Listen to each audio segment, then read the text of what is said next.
Not old enough. Lazy little. We have child working laws here, man. This is America, man. We all. I was at a conference in Des Moines last week, and I actually met my first Trump supporter. I've never done that in my life. Is that like seeing a white rhinoceros or something? I was like, oh my god, these people actually exist, and I'm listening to what he's saying. It's like it's not like those guys on Fox News where like I think they're acting, or like Jerry Springer kind of thing, where it's like these guys actually believe this stuff. It's like, yeah, man, like it's they're just picking on him because he didn't do anything wrong. What? Yeah, like I already said, like, and I was like, okay, so maybe the thing is that he hasn't been proven like guilty of obstruction of justice or anything, because this is when the Comey stuff came up. Maybe the testifies happened last week, right? But then I was like, because I was stuck in the cab, a half-hour cab ride from like my hotel to the airport, and he's like, yeah, they pick on him, and that whole thing with Hillary, man. She's she's really a reptilian overlord, and it's. And I was like, what the hell did I get into, man? America, man. That's what you got into. What's wrong with you? I still haven't moved to Canada. All right, let's get started. Hey, everybody. Welcome to the 3cast for June 16th, 2017. I'm your host, Matthew Weber. I'm joined by Mr. Vincent Hoy and Mr. Ricky Williams. What up? I don't know about you guys, but there was a lot of stuff announced in the last couple of weeks. I guess let's start out with WWDC, because we're all iPhone users. We're all iPad users. I have my original iPad mini here. This is what I still use. It's like 5 years old. It is definitely time for an upgrade. But $649 for the new iPad, like that's just a little pricey for me. I really wish they had updated the iPad mini, because the iPad mini is going away. I know. Yeah, man. Dude, it's going away. It's getting bigger again. It's getting stupid. They're really pushing the iPads as like a laptop replacement, trying to find a niche market against the what is it, the Surface? Surface yeah, because so many people are buying a Surface. I mean, actually, you know what? I swear to God, man, I go to conferences, I go to faculty meetings. More and more people are pulling those things out, man, and I can kind of see why. HDMI, USB connectivity, like for normie guys, it's like just PowerPoint connecting through, typing stuff in, typing notes in, screen touch thing. I mean, it's dirt easy. Yeah. Compared to an iPad. Dirt easy, except it runs Windows, so it's but a piece of garbage. I could see if it was like really. I could see if it was like if it ran Windows and was also like $450. You know what I mean? That'd be great. But it runs Windows and it's $1,000, and you don't get a cute keyboard with that. You still have to buy a $150 keyboard. Yeah. And at that point, why didn't you just buy a Windows laptop? I mean, for $1,100 or $1,200, you can get like a top of the line Dell computer that runs Windows 10. Well, here's my thing. Okay, the Surface. The people who already run Windows, okay, I could see that. Oh, I want a really thin, light thing. I don't want to buy the iPad. I want a real laptop. But for the people who run Macs and they say, oh, well, the MacBook Pro wasn't what I wanted, so I'm going to buy Windows. It's like, come on, give me a fucking break. Like, you're an idiot. Okay. I can tell you I've run both for like more than a decade. You're an idiot. Because if you've run Mac for more than 10 years and you go to a Surface, you're a loser. Because number one... Wow. Well, it's true. Number one, just called like 1 billion people losers, Ricky. I'm just okay. That out. Yeah, well, that's 1 billion people. No, there's no way there's 1 billion people who used Macs that bought Surfaces. Like, okay. I mean, I use Windows. No, well, if you use Windows already, I said, then that's fine. That's understandable because I switched from Mac to Windows, buddy. Yeah, but that's different. You're in IT. It's a little more understandable. It's okay, Matt. You're special. No, but what I'm saying is, you have all these people who are like Pro users, right? And they're telling, oh, the MacBook Pro or the Mac Pro wasn't what I expected, and I'm really considering this Surface Studio or Surface Pro, and sure, you know what? For 5 or 6 months, it's gonna be honeymoon time. You're gonna love the thing, and hey, I can get along with Windows. I can find all my programs, but guess what? One morning you're gonna walk in, you left your Surface Studio on that night, you left your Surface Pro on that night, and it did an update. And guess what? One of the drivers that it updated fucked up your system, so now you got a blue screen of death. And when you reboot it, hey, it's still a blue screen of death. So what do I do now? Can I take it into a Microsoft store to a Genius Bar? No, wrong product. Can I call Microsoft up and they're gonna fix it for me? Wrong product. So what the fuck you gonna do? Are you gonna I think you Ricky's a little gonna ornery, guys. I think no the second child's kind of tired him out. Yeah, no. Here's the thing, because I'm so sick of people, like I've heard so many times, oh, like I've used Mac for like years, but the MacBook Pro or the Mac Pro that wasn't really what I wanted. I'm really considering this Windows machine. Like bullshit. Like come on, give me a break. All right, Like honestly. let's talk about Apple. Sorry. Anyways, so Let's- WWDC. Yeah. They announced an iPad. They announced iOS 11. The speaker, the magic speaker. Yeah, the $400 speaker that only Apple fans are gonna buy. Okay, so I've got an iPad Pro, and I am a dev, so I'm using iOS 11. I can tell you that iOS 11 is seriously what they should have done so long ago.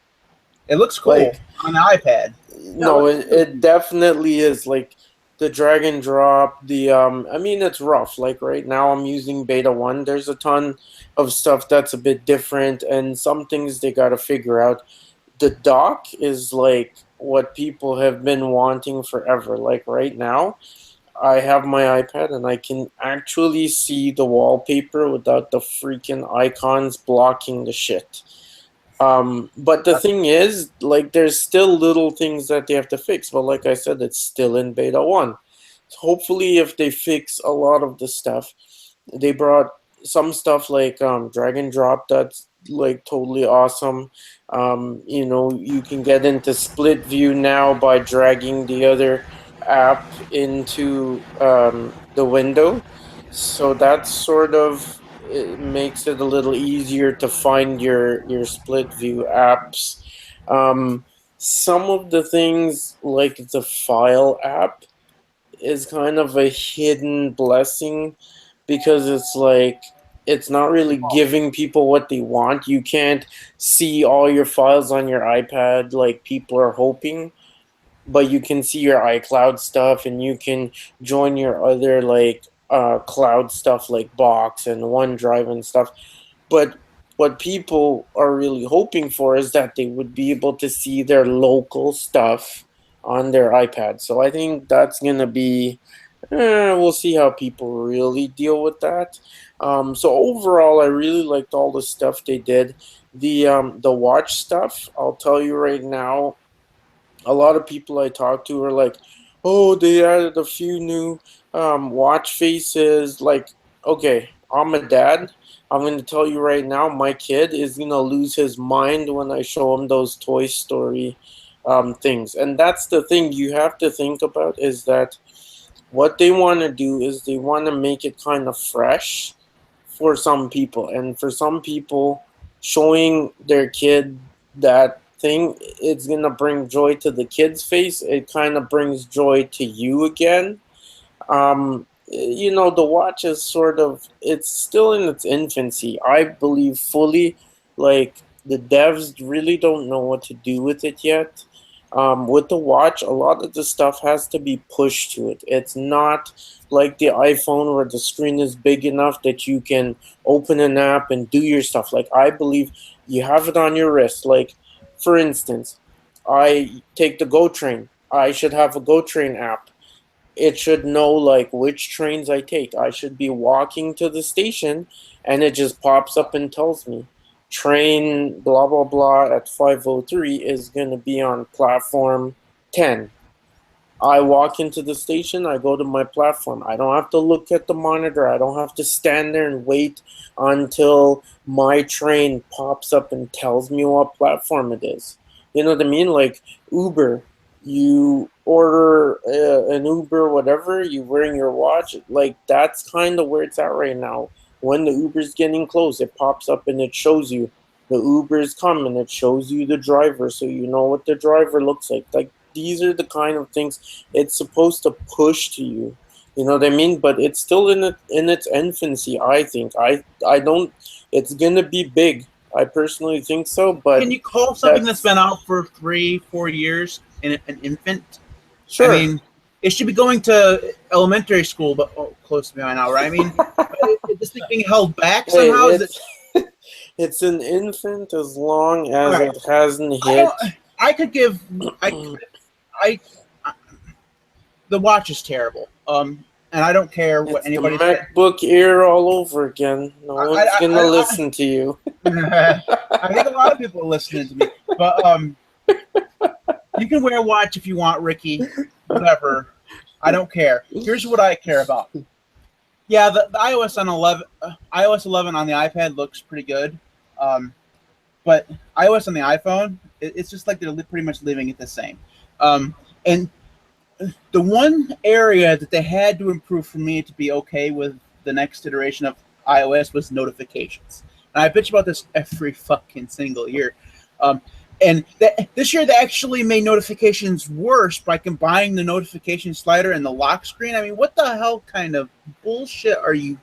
What are you smoking, Johnny Ive? I don't know, but it's not good. You should send that shit back because I mean it's just so stupid. I mean, all right. So I recently switched from Android back to iOS because the apps on iOS are just better. Not the stock apps, but the third-party apps. Mm-hmm. The design is better. There's more of a variety of things that you can try on iOS, and that's the reason why I'll probably stay on iOS for quite a while. But I miss Android's notifications, and it's just that once you dismiss a notification on iOS, you actually have to go search for it to find it. I mean, there's nothing like up in the status bar that it was there ever again. I mean, it's just like hidden again. And they look terrible. That was my biggest disappointment on iOS. They did a good job on the control panel. It looks fine. Other than that, I mean, for me, it just looked like very, very little change. Vince, why don't you tell us what you thought about WWDC so we can jump into E3? More into the hardware side of things. I thought the speaker could have been cool. The adaptive ability of it was something that I'm a music file, you know that. I would love to just be able to do some streaming and asking some of the questions. I thought the new iMacs. I think you guys haven't talked. You guys have been really about the mobile stuff, but I mean, come on, man. You know I'm a sucker for the iMacs, especially the 5K res on that stuff. Are you going to get the Pro one in December? Probably, but I just have to look at the budget because I think in Canada it'll probably cost about $6,500, right, Rick? Probably. Oh yeah.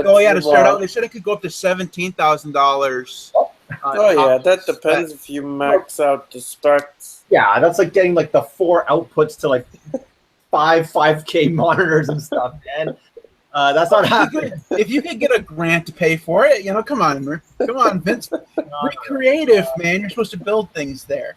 But I was kind of hoping that they would have actually improved a little bit more. I know it's not in the life cycle and the sequencing, but I really was kind of hoping to get a new MacBook Pro, and I was kind of looking for some spec updates on that thing. But what is Apple's problem with their smaller devices? So they're getting rid of the iPad Mini.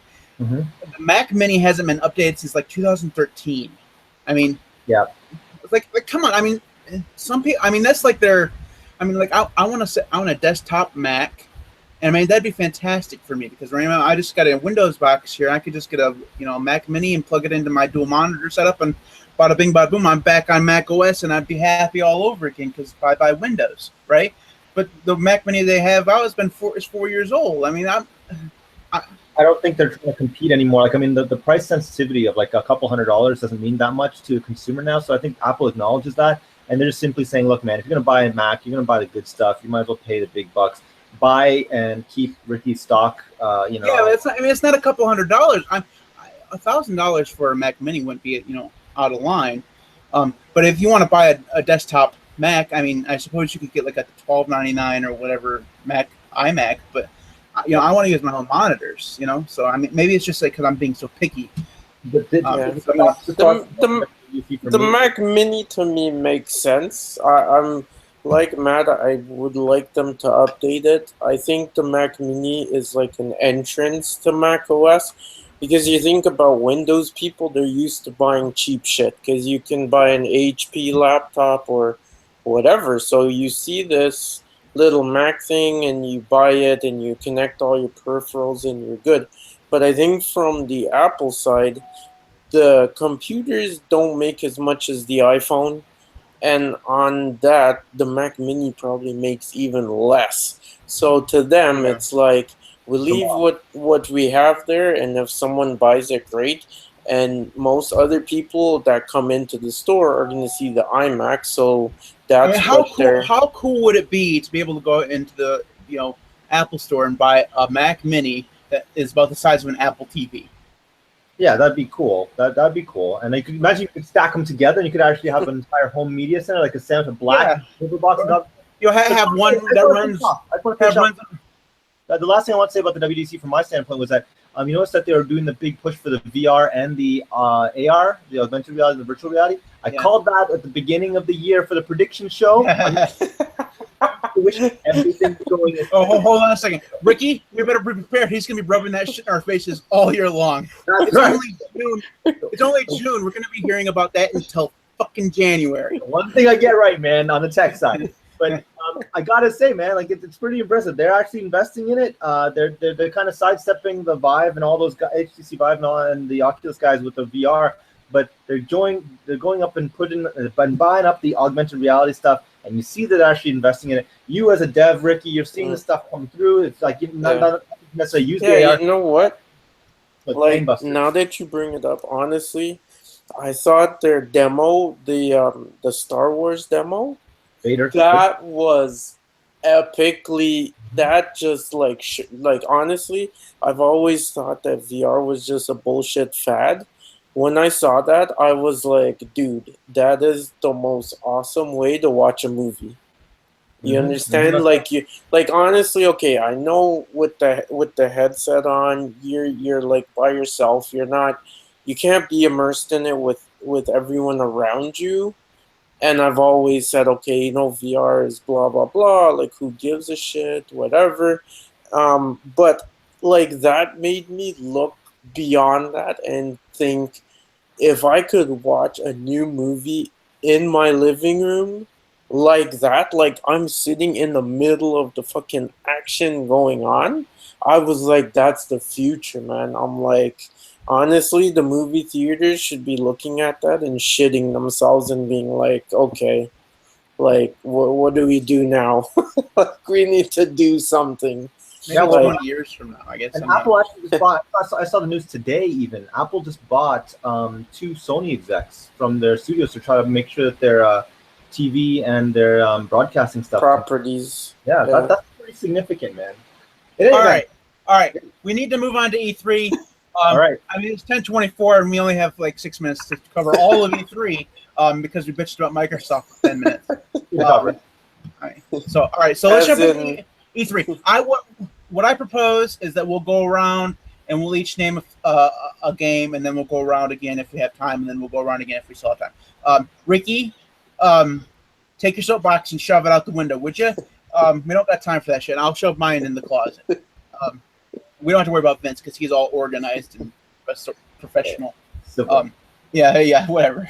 All right. So why don't we start with the good professor? Why don't you tell us one of your games that you're looking forward to, or if there aren't any, I guess. Okay.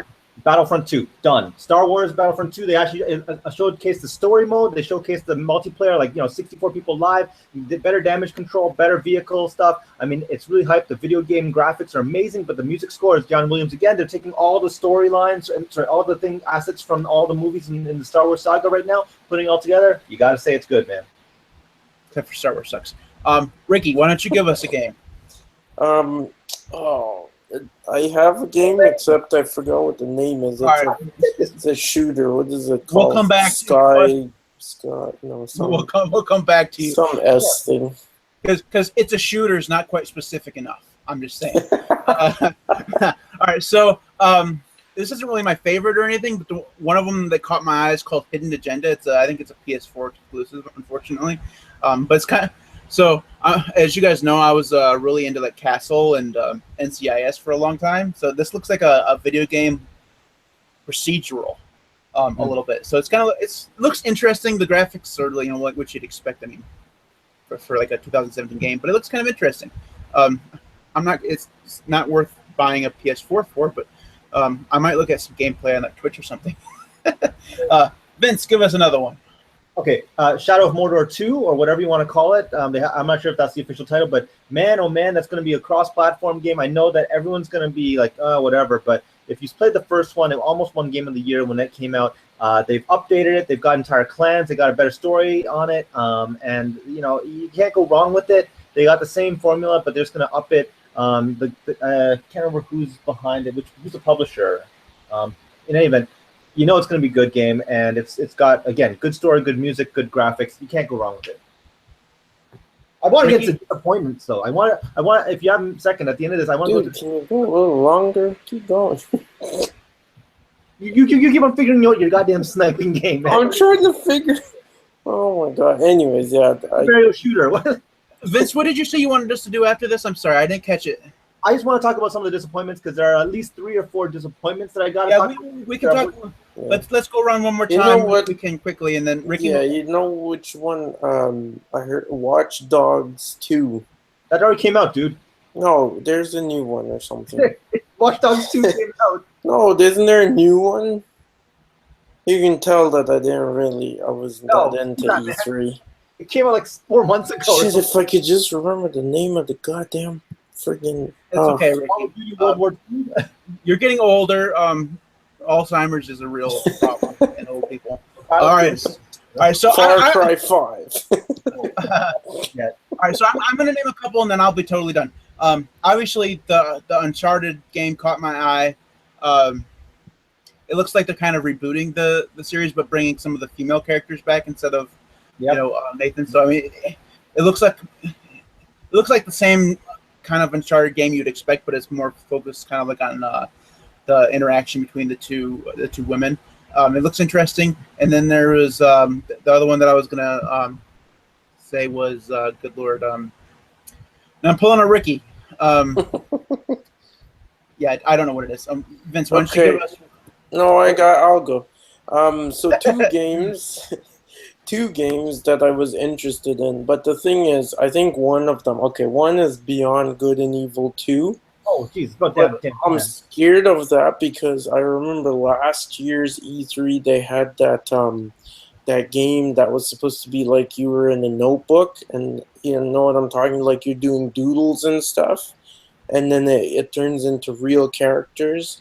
And I thought that game looked so hype, and then nothing. It just it was nothing. And then the other one that I thought I saw was the car one, the Crew. What was that? Oh, the Crew 2. Yep. Any car game that has good graphics, sort of open world, I'm down with that. Okay, so I just want to quickly go through a couple of Vince's rundown on shitty things that came out from E3. First off, Scorpio / Xbox One 2, Xbox One X, or whatever you want to call it.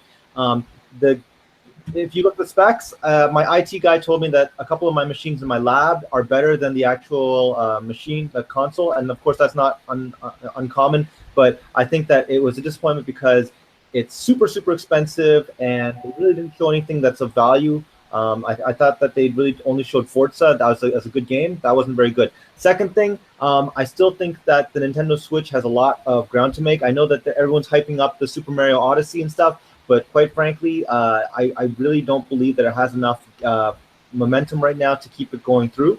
Quite frankly, the winner, even though everyone would say the contrary, I'd say would still be PlayStation, because they actually came with a lot of exclusives. They came with a lot of good games that I think would dominate the rest of them. I found that some of the publishers just dogged it. Like EA just really, really dogged it, with the exception of like Battlefront, which we already knew was coming out. They really didn't show anything that was unexpected. I find that the E3s now are just pretty much because of leaks or because of the companies just letting this stuff out. It's really a non-event, and overall, these things are starting to diminish if they keep on just kind of refraining from letting more exclusives come out. Like, yeah, we get a better trailer of things, but we don't actually get anything new, and that's the kind of disappointing thing. Maybe with the exception of things like Beyond Good and Evil 2, and maybe Matt and I, we were talking about the Raving Rabbits and Mario crossover, but aside from those, and people don't really care about that stuff. But aside from those things, there was nothing new that came to the marketplace. All right, so I have whoa. I don't know what happened there. Drop the mic. That's a weird. It's like, all right, Ricky, why don't you go while I figure out my audio problems? Well, I mean, disappointments, Ricky. Disappointments? Yeah. Damn game's name. No. I don't know. The whole Metroid stuff, the whole return of Samus or whatever. I don't know. Like, I don't really like the old games. You bring them back, and it's like kind of trying to make money on your older stuff. Like, Matt and I were talking about that. Played that. We done that. Like, do some new shit, man. It's like when they remake The Mummy with Tom Cruise. Like, I done watched that movie already. Like, let's go somewhere else. Mario has lost his appeal when the new game's key features that you get to play as Mario's hat. That's the whole thing, that Mario Odyssey or whatever that I saw on the internet. Like, that's the key feature, that you just play as Mario's hat. Like, you couldn't pay me to play as Mario's hat. I mean, Forza Motorsports, I've always hated that game ever since it was introduced. So I thought you would love that, man. Great graphics. No, the game sucks. The graphics are nice, but the handling. Well, the first game, the handling was shit. So your rationale behind not liking it is just that you don't know how to drive. I'm just. All right. Don't worry, I crash all the time in those games too. Anyways, this is a throwback to something that I used to mention about once an episode. Whatever happened to Quantic Dream, the guys who did Heavy Rain? My God, leave it alone. I'm just saying, whatever happened to those guys? They fell off the map. With the girl from Juno or whatever. Yeah, they did Beyond Two Souls. Yeah, Beyond Two Souls, and that was a terrible story game. That was a terrible game. Nobody liked that game, but I mean, I liked Heavy Rain, obviously. But I mean, they never did anything else. It's like they went out of business or something. No, because Quantic. There's another one that came out. There's another company that just does story-based games. They did a whole bunch of the Batman comic booky games. You're like Telltale or something. Yeah, Telltale. Those guys took the milkshake. I mean, they kind of took that. That's they just took like television shows or whatever and put them as games or whatever. I mean, those are fun games. That's why they're selling, because it's the story-driven gaming as opposed to game-driven. Well, and they're like $5 on mobile too, so that's another reason why people like them. All right,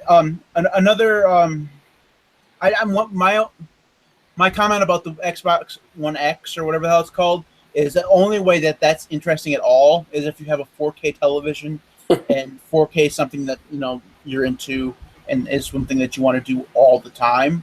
But maybe my eyes are bad, but for me, 1080p is just perfectly fine.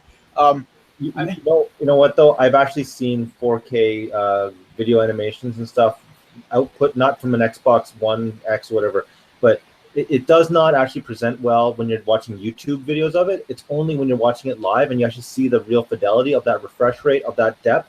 I'm sure that's the case, but it's going to be like HD for quite a long time, in that there's just not that much content out there for. I mean, games are obviously going to get there first because they can output games faster and on bigger discs or whatever.